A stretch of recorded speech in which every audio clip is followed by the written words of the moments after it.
Well, hello everyone. Welcome to the Layman Way, where we strive to bring the explanation of the key concepts in a very fun and engaging way.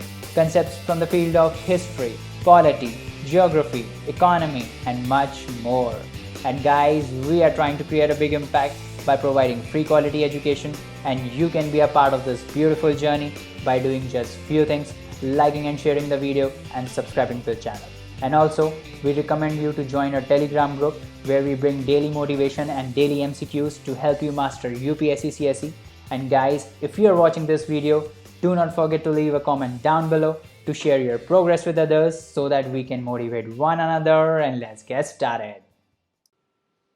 So guys, welcome to the course. तो चलिए आगे बढ़ते हैं अपने current affairs के lecture से और international relations आज डिस्कस करते हैं। कल लेक्चर नहीं आ पाया बिकॉज बहुत ही ज़्यादा मेरे को वीकनेस फील हो रहा था सिंस वैक्सीनेट हुआ था मैं, तो इसीलिए कल लेक्चर नहीं आ पाया। तो कोशिश करेंगे पूरा कंसिस्टेंसी मेंटेन करने की और हर दिन आपके लिए लेक्चर लाने की, राइट। बट किसी दिन नहीं आता है तो it would be because of कुछ प्रॉब्लम हो गई है ना। तो चलिए जल्दी से इंटरनेशनल रिलेशंस की से स्टार्ट करते हैं। तो सबसे पहला कंसेप्ट जो आता है इसमें वो है डेजर्ट फ्लैग 6 एक्सरसाइज के बारे में। तो इसमें आपको बस एक ही चीज़ याद रखनी है कि ये जो एक्सरसाइज है वो कौन कंडक्ट करता है, यूएई, है ना। तो आपको याद रखना है कौन कंडक्ट करता है, यूएई करता है। यूएई की बेसिकली एयरफोर्स जो है वो इसको कंडक्ट करती है ना। और इंडिया ने अभी रिसेंटली इसमें पार्टिसिपेट किया है और ये बेसिकली मल्टीनेशनल एक्सरसाइज है, बाकी नेशंस भी इसमें पार्टिसिपेट करते हैं, है ना। तो दो चीज़ें याद रखनी क्या, ये डेजर्ट फ्लैग किसकी है, एक्सरसाइज किसकी है, यूएई की है। कौन ऑर्गेनाइज करता है, यूएई की एयरफोर्स ऑर्गेनाइज करती है और इंडिया ने भी रिसेंटली इसमें पार्टिसिपेट किया है, ठीक है। इतना समझ में आ गया, आगे बढ़ते हैं। अब उसके बाद हम बात करते हैं, बहुत ही इंपॉर्टेंट है ये, और वो है पर्शियन गल्फ रीजन हमारा, ठीक है। पर्शियन गल्फ रीजन के बारे में बात करते हैं। पहले मार्कर चेंज कर देते हैं इसका थोड़ा, जस्ट अ मिनट। ठीक है, तो पर्शियन गल्फ रीजन की हम बात करते हैं, है ना। तो पर्शियन गल्फ रीजन की अगर हम बात करें तो बहुत ही इंपॉर्टेंट रीजन है। क्यों? क्योंकि इंडिया 3 ईज पे बेसिकली इसमें काम करता है। पहला है एनर्जी, है ना, एनर्जी, और उसके बाद इकोनॉमी, है ना, और उसके बाद एक्सपैट्रिएट मतलब जो रेमिटेंस वगैरह आती है ना वहाँ से, वो भी इंडिया के लिए बहुत इंपॉर्टेंट है इस रीजन से जो आती है, ठीक है। तो इसमें आगे बढ़ते हैं और बात करते हैं कि सबसे पहले जो ये पर्शियन गल्फ है, इसमें सबसे पहला इंपॉर्टेंट पॉइंट ये हो जाता है कि कौन सी कंट्रीज़ इसको बॉर्डर कर रही हैं। तो कौन कौन सी कंट्रीज़ इसको बॉर्डर कर रही हैं, यहाँ पे ईरान है, ठीक है। फिर यहाँ पे आओगे तो इराक है, फिर यहाँ पे आओगे तो कुवैत है ना। फिर ये आपका सऊदी अरेबिया है ना, बहरीन है, कतर है, कतर के बाद यहाँ पे यूएई है ना, उसके बाद यहाँ पे ओमान है। तो ये आपको सब याद रखना है कौन कौन सी कंट्रीज़ हैं। फिर से एक बार कर लेते हैं, ईरान, इराक, है ना, Iran, Iraq, Kuwait, Bahrain, Qatar, UAE and Oman, ठीक है। तो ये बहुत इंपॉर्टेंट है, ये पूरा पर्शियन गल्फ जो है वो इससे सराउंडेड है ना। उसके बाद यहाँ पे एक वर्ल्ड का सबसे लार्जेस्ट जो ऑफशोर ऑयल फील्ड है which is called Safaniya oil field, है ना, सफानिया ऑयल फील्ड, ठीक है। राइटिंग के लिए माफ़ करिएगा, है ना। सफानिया ऑयल फील्ड थोड़ी अच्छी बना देता हूँ अभी, ठीक है। सफानिया ऑयल फील्ड, ठीक है। तो ये क्या है, सफानिया ऑयल फील्ड बेसिकली वर्ल्ड का largest, it is offshore oil field, है ना। यहाँ पे देख लो आप, it is the world largest, क्यों नहीं चल रहा है, it is the world largest offshore oil field, है ना। उसके बाद पर्शियन गल्फ की अगर हम स्ट्रैटेजिक इंपॉर्टेंस की बात करें, है ना, जैसे कि मैंने बोला 3 ईज पे काम करता है, एनर्जी, इकोनॉमी एंड एक्सपैट्रिएट्स, ठीक है। तो सबसे पहले हम एनर्जी वाले पिलर को देखते हैं। तो एनर्जी वाले पिलर को हम देखें तो आपको पता है इंडिया बेसिकली 80% जो अपना क्रूड ऑयल रिक्वायरमेंट है वो बाहर वाली कंट्री से इंपोर्ट करता है। अब 80% बाहर से ही इंपोर्ट करता है इंडिया, और उसमें से अगर हम बात करें तो 53% बेसिकली जो 53% है इंडिया का ऑयल रिक्वायरमेंट, वो कहाँ से आता है, पर्शियन गल्फ से आता है। तो आपको पता होगा कि जो सऊदी अरेबिया है ना, सऊदी अरेबिया, इराक, है ना, these are major exporters of oil to India, है ना। क्रूड बेसिकली सबसे ज़्यादा अगर हम बात करें तो सऊदी अरेबिया से आता है, फिर हमारा इराक है, इराक से आता है ना, फिर हमारा इधर ईरान आता है। तो सारा जो ऑयल है वो क्रूड जो है वो यहीं से आता है। तो बेसिकली 53% जो है वो ऑयल का जो इम्पोर्ट है वो इसी रीजन से होता है। 41% गैस के इम्पोर्ट्स होते हैं, जो नेचुरल गैस है उसका इंपोर्ट होता है, एलएनजी, पीएनजी, ये सब जो होती है ना, एलएनजी, पीएनजी, वो सब भी यहाँ से इंपोर्ट होती हैं, ठीक है। तो ये आपको याद रखना है। इकोनॉमिक रिलेशंस की अगर हम बात करें तो इंडिया और गल्फ के बीच में, कहाँ गया, इंडिया और गल्फ के बीच में पिछले साल 2019-20 में 19% ऑफ द जो इंडिया ने ग्लोबल ट्रेड किया है वो पर्शियन गल्फ के साथ ही किया है।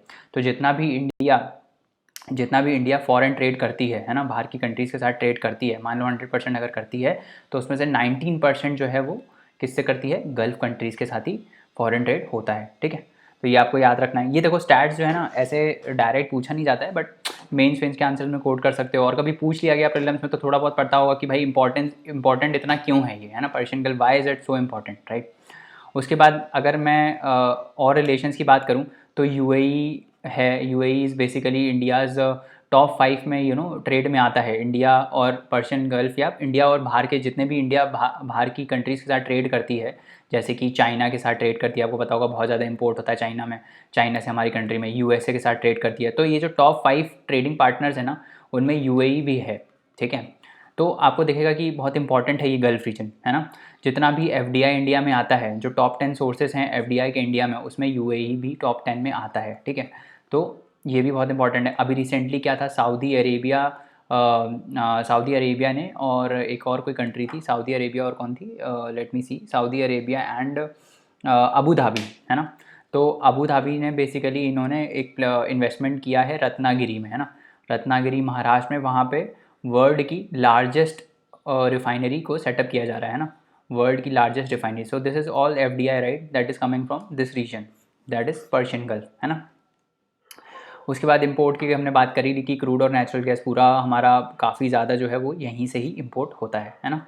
आगे बढ़ते हैं। अब हम एक्सपोर्ट क्या क्या करते हैं तो एक्सपोर्ट में हम देखते हैं कि स्टोन्स हैं, प्रेशियस स्टोन्स हैं, ज्वेलरी आइटम्स हैं, मिनरल फ्यूल्स हैं, रिफाइंड ऑयल है, हम रिफाइनिंग करके ऑयल को वापस एक्सपोर्ट करते हैं, है ना। तो हम ये सारे जो आइटम्स हैं, इलेक्ट्रॉनिक आइटम्स वगैरह, ये सारे गल्फ़ कंट्रीज़ को एक्सपोर्ट करते हैं, ठीक है। इन्वेस्टमेंट की बात मैंने आपको बताई दी कि जो अपना जो सऊदी अरेबिया है और अबू धाबी है, उसने एक एग्रीमेंट साइन किया है कि रत्नागिरी महाराष्ट्र में वर्ल्ड की लार्जेस्ट रिफाइनरी को सेटअप किया जाएगा।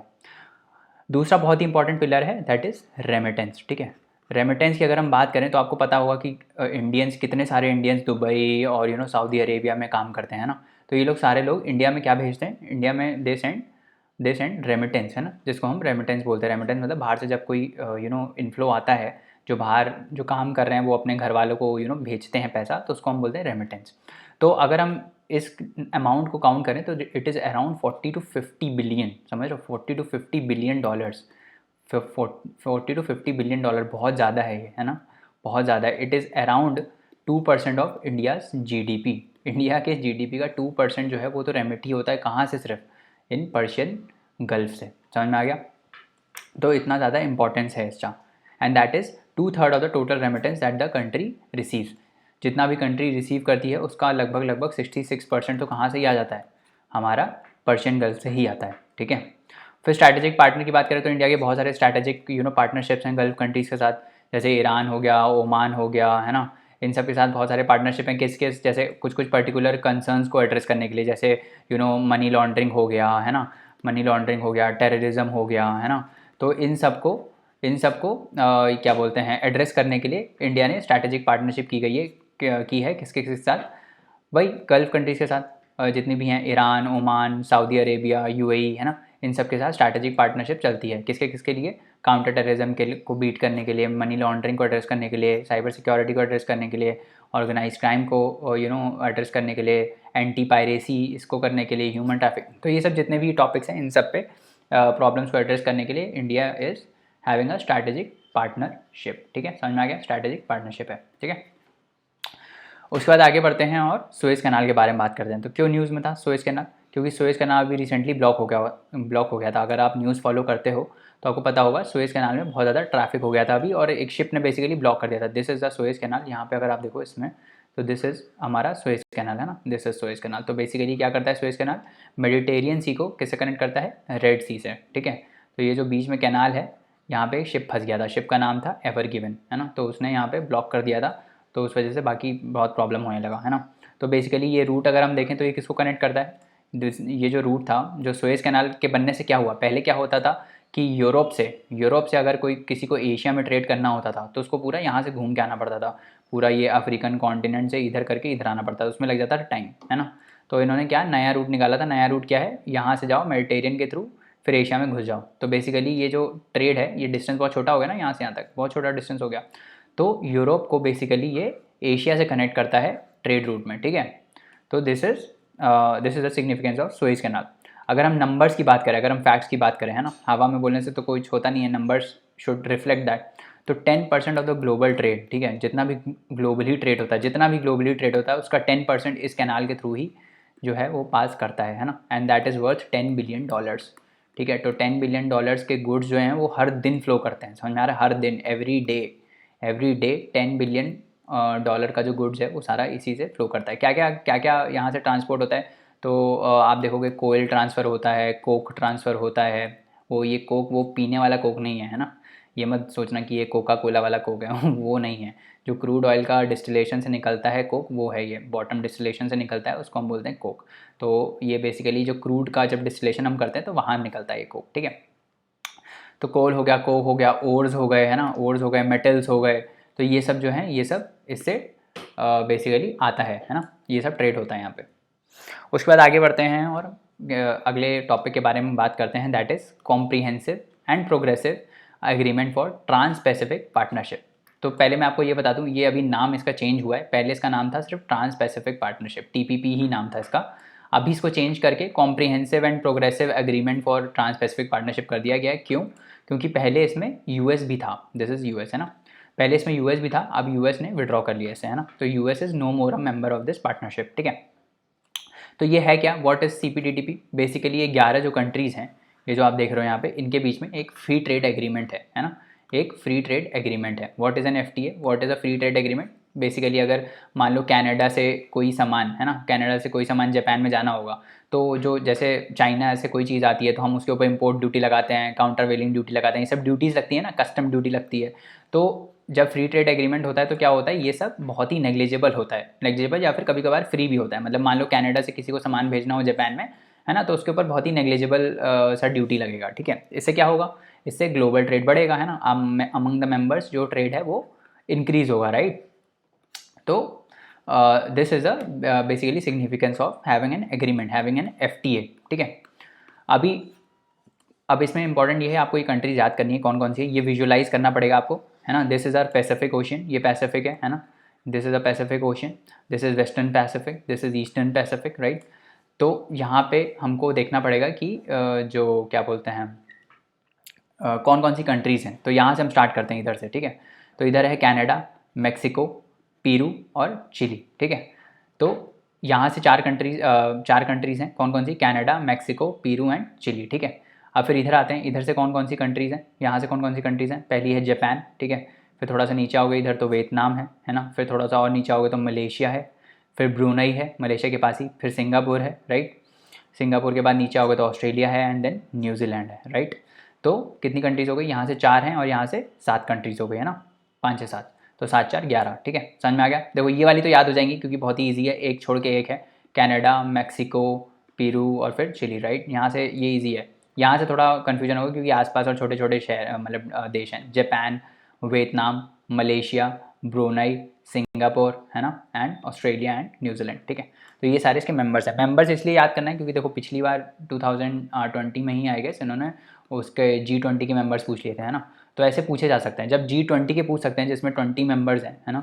तो ये सारी पैसिफिक एग्रीमेंट्स और इन सब के तो 11 ही हैं, तो इसमें तो पूछ ही सकते हैं और हम इसको याद भी कर सकते हैं, राइट। तो ये हो गया, है ना, 11 कंट्रीज़ हैं इसमें, ठीक है। क्या बेनिफिट हैं इस एग्रीमेंट के, तो जैसे मैंने बोला कि टैरिफ एलिमिनेशन हो जाएगा, है ना, जो गुड्स पे ड्यूटी लगती है वगैरह वो सब 95% तक बेसिकली जो है उसको कम कर दिया जाएगा। मतलब ये सब बेनिफिट्स हैं। तो ईज़ करने के लिए बेसिकली क्या होता है कि एक्सपोर्ट इंपोर्ट बढ़ाने के लिए ये एग्रीमेंट साइन किए जाते हैं, है ना। फिर जो रूल्स ऑफ ओरिजिन के नॉर्म्स हैं उसको ईज़ कर दिया जाएगा। जैसे इंडिया में क्या होता है कि इंडिया में रूल्स ऑफ ओरिजिन का जो प्रोविज़न है बहुत ही स्ट्रिक्ट है। मतलब मान लो कोई चाइना से, अब क्या होता है देखो, रूल्स ऑफ ओरिजिन आया क्यों था कि जैसे मान लो चाइना डायरेक्टली एक्सपोर्ट करता है इंडिया में, है ना, डायरेक्टली इंडिया में डंप करता है प्रोडक्ट, है ना। तो इंडिया ने मान लो उसके ऊपर काउंटर वेलिंग ड्यूटी लगा दी कि भाई हम अब चाइना से अलाउ नहीं करेंगे, हम बहुत ज़्यादा ड्यूटी लगाएंगे।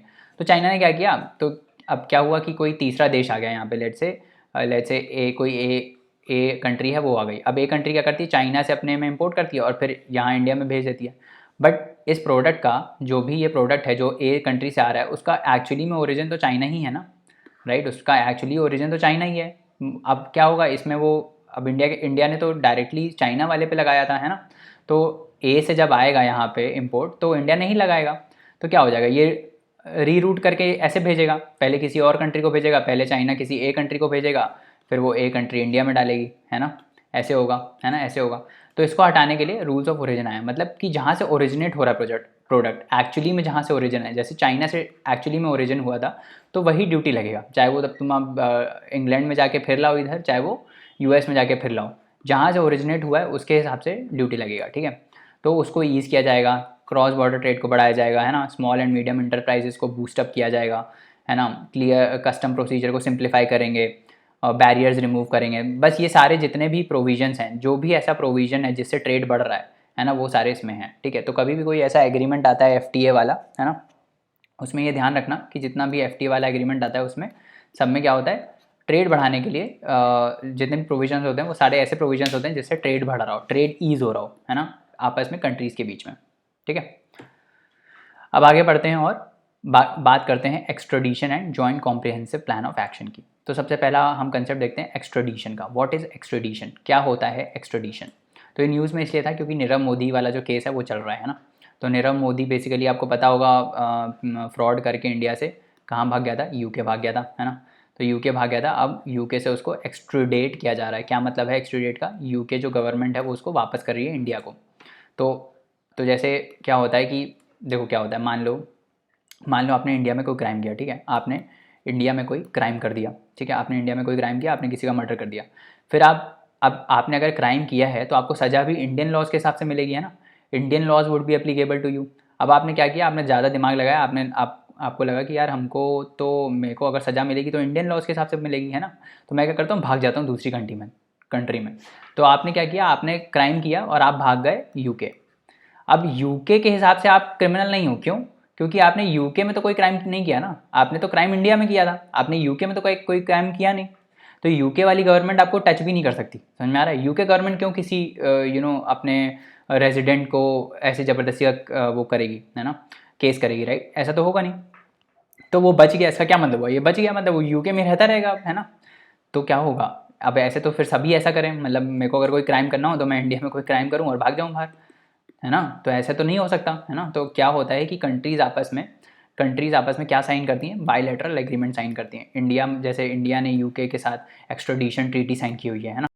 तो इसमें क्या होता है, एक्सट्राडिशन में क्या होता है कि जैसे मान लो कोई क्रिमिनल है ना, कोई क्रिमिनल अगर इंडिया से क्राइम करके बाहर जाता है, मान लो यूके चला गया, तो यूके गवर्नमेंट क्या करती है, उसको वापस इंडिया भेजती है, ठीक है, ताकि इसके ऊपर ट्रायल प्रोसेस स्टार्ट हो सके। जैसे ये नीरव मोदी मान लो है अगर, ठीक है, तो नीरव मोदी अगर यूके भाग गया तो यूके गवर्नमेंट उसको वांटेड डिक्लेयर करके उसको वापस इंडिया भेजेगी, इंडिया को सरेंडर करेगी। तो जब इंडिविजुअल को इंडिया को सरेंडर किया जाता है, कोई भी क्रिमिनल जो इंडिया से क्राइम करके बाहर भाग गया है, उसको जब बाहर वाली कंट्री XYZ जो भी कंट्री हो वो सरेंडर कर देती है अपनी होस्ट कंट्री में जहाँ पे उसने क्राइम किया है, उसको क्या बोलते हैं, उसको बोलते हैं हम एक्स्ट्राडिशन। समझ में आ गया।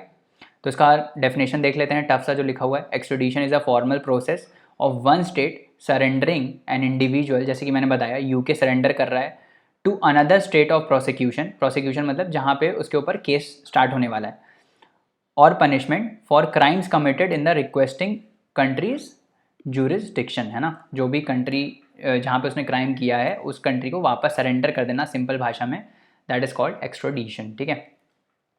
तो इसमें बेसिकली क्या होता है, इसमें एक बायलैटरल या मल्टीलैटरल ट्रीटी दो साइन करती हैं, जैसे इंडिया ने यूके के साथ साइन किया हुआ है, इंडिया यूके एक्स्ट्राडिशन ट्रीटी कब साइन हुई थी, 1992 में साइन हुई थी, ठीक है। तो यही बस आपको याद रखना है एक्स्ट्राडिशन के बारे में, और नीरव मोदी को एक्स्ट्राडिट किया जा रहा है इंडिया में, ठीक है। अब इसमें आपको ये इंपॉर्टेंट है कि ये रिक्वेस्ट कौन डालता है, मिनिस्ट्री ऑफ एक्सटर्नल अफेयर्स। तो जो भी एक्सटर्नल अफेयर्स के रिलेशन है वो सारा मिनिस्ट्री ऑफ एक्सटर्नल अफेयर्स ही करता है, ठीक है। उसके बाद अगला बात करते हैं हम GCPOA के बारे में, बहुत इंपॉर्टेंट है, बहुत न्यूज़ में रहता है, तो अच्छे से पढ़ना।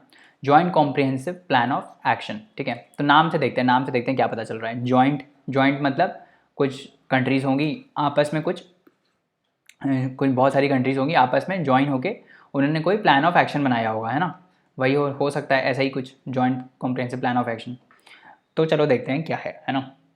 तो इसका पहले नाम था ईरान न्यूक्लियर एग्रीमेंट, ठीक है। तो ईरान न्यूक्लियर एग्रीमेंट को पढ़ने से पहले इसी को ही बेसिकली बोला जाता है, ईरान न्यूक्लियर एग्रीमेंट को ही हम GCPOA का नाम देते हैं, है ना, जब ये ट्रीटी साइन हुई थी। तो GCPOA क्या था कि एक एकॉर्ड साइन हुआ था किसके बीच में, ईरान था, ठीक है, ईरान ऑन वन साइड और P5+1 नेशंस। ईरान और P5+1 नेशन के बीच में एक एग्रीमेंट साइन हुआ था।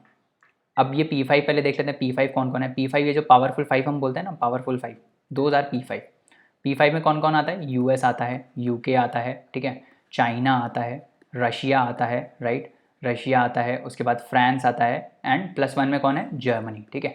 तो US, UK, रशिया, फ्रांस, उसके बाद जर्मनी, ठीक है।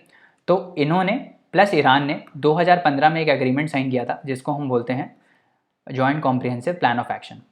अब इस प्लान ऑफ एक्शन में क्या था कि ईरान को ये बोला गया था कि हम आपके ऊपर जितने भी सैंक्शन लगे हुए हैं, जितने भी इकोनॉमिक सैंक्शन लगे हुए हैं, उसको हम हटा देंगे। इन रिटर्न आप क्या करोगे, आप अपने न्यूक्लियर प्रोग्राम जो आप चला रहे हो, जो न्यूक्लियर प्रोग्राम आप चला रहे हो, आप उसको बंद करोगे, ठीक है। जो आप यूरेनियम एनरिचमेंट कर रहे हो न्यूक्लियर वेपन बनाने के लिए या XYZ या जो भी आप कर रहे हो, उसको आप बंद करोगे। तो this was Iran nuclear agreement, ठीक है। तो इसको समझने से पहले कि इकोनॉमिक सैंक्शन ईरान के ऊपर लगे ही क्यों थे, ठीक है, let's go into the background. तो बैकग्राउंड में क्या था, बैकग्राउंड में हम बात करते हैं कि ईरान ने सबसे पहले अपना न्यूक्लियर प्रोग्राम स्टार्ट किया था 1950 में, ठीक है। USA की हेल्प के साथ इन्होंने अपना न्यूक्लियर प्रोग्राम स्टार्ट किया under atoms for piece initiative.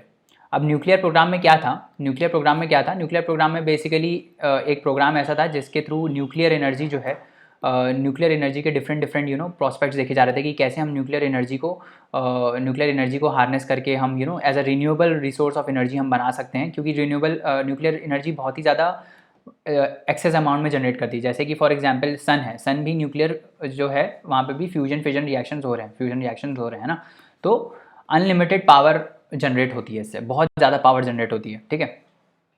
तो न्यूक्लियर एनर्जी को बेसिकली जनरेट करने के लिए फॉर पीसफुल पर्पस, है ना, नॉट फॉर वेपन्स, ये न्यूक्लियर प्रोग्राम स्टार्ट हुआ था। बट ईरान क्या करा, ईरान ने क्या किया, अब इसके बाद क्या हुआ, इसके बाद ईरान ने 1968 में NPT ट्रीटी को साइन किया था, नॉन प्रोलिफरेशन ट्रीटी। अब ये NPT ट्रीटी में क्या बोला गया था, NPT ट्रीटी के जो प्रोविजंस थे वो ऐसे थे कि आप न्यूक्लियर वेपन नहीं बना सकते, ठीक है। आप न्यूक्लियर वेपन को ये लोग बैन करने की कोशिश कर रहे थे, राइट। तो न्यूक्लियर वेपन को जब इन्होंने बैन करने की कोशिश करी, ठीक है, कि भाई न्यूक्लियर वेपन्स के लिए जो भी आप कर रहे हो, जो भी आप न्यूक्लियर प्रोग्राम चला रहे हो, उसमें न्यूक्लियर वेपन वगैरह नहीं बनेंगे, ठीक है, उसको प्रोहिबिट करने के लिए ये NPT ट्रीटी आई थी, ठीक है। इसमें 62 सिग्नेटरीज थे, ठीक है, और रैटिफिकेशन हुआ था 1950 में। बट क्या हुआ, 2005 में जो इंटरनेशनल एटॉमिक एनर्जी एजेंसी है, उसने ये देखा कि ईरान जो है ना, ईरान इसके साथ कंप्लाई नहीं कर रहा है। Iran is still doing it's uranium enrichment process. अब ये यूरेनियम एनरिचमेंट क्या होता है और क्यों बहुत इंपॉर्टेंट है, ये will see in the next slide. तो कुल मिलाकर भी याद रखो कि IAEA जो था, इंटरनेशनल एटॉमिक एनर्जी एजेंसी, उसने ये देखा कि ये जो ईरान है वो इसके नॉर्म्स को फॉलो नहीं कर रहा है, ठीक है।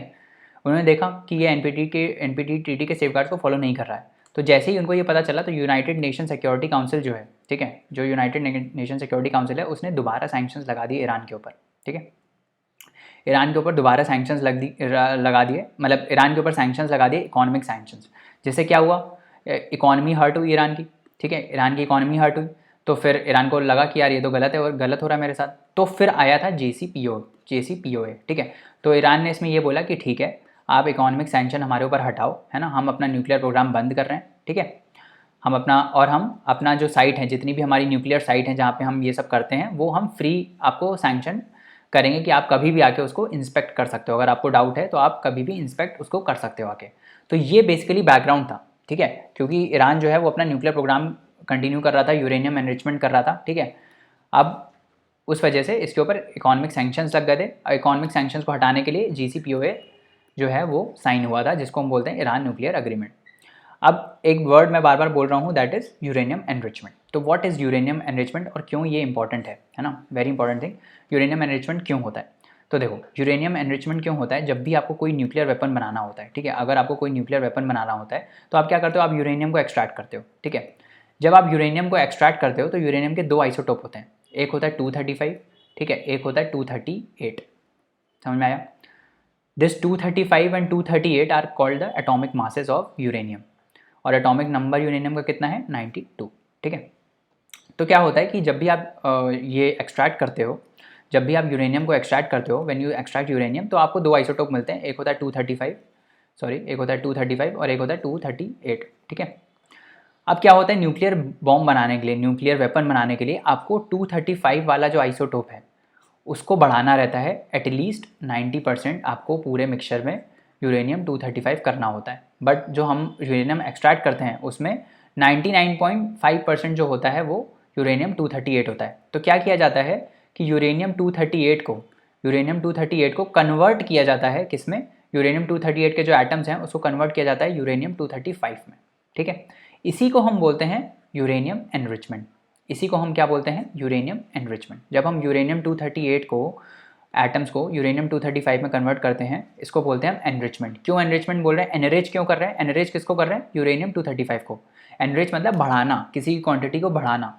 तो हम यूरेनियम 235 की क्वांटिटी को बढ़ा रहे हैं ताकि हम न्यूक्लियर वेपन को बना पाएँ, ठीक है। तो जब भी कोई कंट्री यूरेनियम एनरिचमेंट कर रही है, इसका मतलब है कि वो बेसिकली कोई न्यूक्लियर वेपन बनाने की कोशिश कर रही है, ठीक है। तो वो यही कर रहा था ईरान, तो इसीलिए इसके ऊपर सैंक्शंस लग गए थे, ठीक है। तो 90% चाहिए होता है, ये मैंने बता दिया, ठीक है। अगर हम टाइमलाइन देखें 2015 के बाद, अगर हम टाइमलाइन देखें तो क्या होता है, अभी रिसेंट बहुत न्यूज़ में था, ये क्यों था, 2016 से ईरान स्टार्ट कर देता है JCPOA को कंप्लाई करना, ठीक है, JCPOA को कंप्लाई करना ये स्टार्ट कर देता है। फिर क्या होता है 2017 में फिर से US जो है सैंक्शंस लगा देता है ईरान के ऊपर, न्यूक्लियर सैंक्शन लगा देता है ईरान के ऊपर।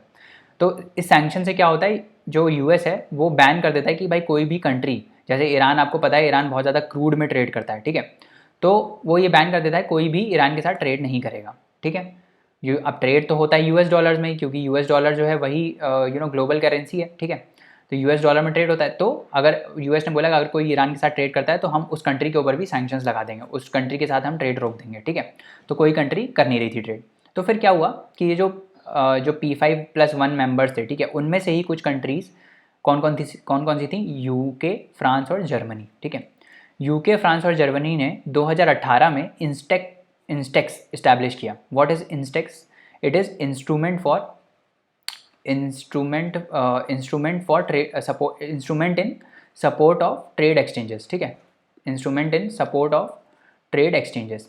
क्या मतलब है इसका, व्हाट डज दिस मीन, ठीक है। Instrument in support of trade exchanges का ये मतलब है कि अभी US ने सैंक्शन लगा दिए, US ने तो डॉलर के ऊपर सैंक्शन लगा दी कि भाई आप डॉलर में ट्रेड नहीं कर सकते या फिर कोई भी करेंसी में ट्रेड नहीं कर सकते। तो उन्होंने क्या किया, इन्होंने कहा कि हम बार्टर सिस्टम के थ्रू ट्रेड करेंगे। आपने वो तो मना किया नहीं है। बार्टर सिस्टम का क्या मतलब हुआ, बार्टर सिस्टम के साथ कैसे ट्रेड करोगे, ऐसे ट्रेड करोगे बार्टर सिस्टम के साथ कि जैसे मान लो ईरान है, ठीक है, ईरान मान लो इंडिया से ट्रेड कर रहा है, ठीक है। अब क्या सिर्फ ईरान इंडिया को थोड़ी दे रहा होगा, लेट्स से ईरान इंडिया को क्रूड दे रहा है और इंडिया जो है वो ईरान को लेट्स से स्टोन्स दे रहा है, प्रेशियस स्टोन्स वगैरह दे रहा है, ठीक है। और ईरान क्या दे रहा है, ईरान क्रूड दे रहा है। तो ईरान बोलता है कि ठीक है भाई आप क्या करो, हमने आपको क्रूड दिया है, that crude is worth let's say $1 million, ठीक है, 1 रुपी मान लेते हैं, ठीक है। अगर ईरान इंडिया को क्रूड देता है, बोलता है ये जो क्रूड हमने आपको दिया है that is 1 rupees, 1 rupee value है इसका, तो आप क्या करो, आप हमको स्टोन्स दे दो 1 रुपये के वैल्यू के, ठीक है। तो हम बराबर ट्रेड कर लेंगे इसके ऊपर, जैसे पहले ज़माने में होता था बार्टर सिस्टम, राइट। तो वैसे ही ये इन्होंने इस्टेब्लिश कर दिया इंस्टेक्स, ठीक है। तो कोई भी पूछे इंस्टेक्स क्या है, it is a barter trade system, ठीक है। तो फिर US ने एग्जाम्पशन एंड कर दिया, उन्होंने देखा कुछ हो तो रहा नहीं है ऐसे, है ना, तो उन्होंने एंड कर दिया। फिर ईरान क्या करता है, ईरान अपना यूरेनियम एनरिचमेंट का प्रोसेस 4.5% इंक्रीज़ कर देता है, 4.5% तक कर देता है, ठीक है। फिर 2019 में क्या होता है, US ने बोला कि हम अब ये जो JCPOA है इससे हम कंप्लाई नहीं करेंगे, हम इससे विड्रॉ कर रहे हैं, ठीक है। फिर से सैंक्शन री इम्पोज कर दिए ईरान के ऊपर। फिर उसके बाद क्या हुआ 2020 में, अगर आप पिछले न्यूज़ फॉलो कर रहे हो तो US ने क्या किया, जो ईरान के मेजर हैं कासिम सोलेमानी, है ना, इनका नाम था कासिम सोलेमानी, ठीक है, स्पेलिंग देख लेना, कासिम सोलेमानी है शायद नाम इनका। उस मेजर को इन्होंने मार दिया, बहुत ही ज़्यादा रिस्पेक्टेड जनरल थे ये वहाँ के, उनको इन्होंने मार दिया। तो ईरान का जो है आपने देखा होगा, फिर ईरान एयर स्ट्राइक वगैरह करने लगा था, है ना। तो ये सब इसकी टाइमलाइन है, ठीक है। चलो तो चलिए दोस्तों, आज के लिए इतना रहने देते हैं, बाकी कंसेप्ट्स नेक्स्ट लेक्चर में पढ़ेंगे। और जाने से पहले लाइक शेयर सब्सक्राइब करना ना भूलें, चैनल को रिकमेंड करें अपने दोस्तों को, और आप हमको अपने डाउट्स और क्वेरीज़ जो हैं वो queries@thelaymanway.com पे भेज सकते हैं, जहाँ पे हम आपका रिप्लाई इंस्टेंटली करेंगे। तो चलिए नेक्स्ट लेक्चर में मिलते हैं, तब तक पढ़ते रहिए, हार्ड वर्क करते रहिए। Thank you so much, bye bye and take care.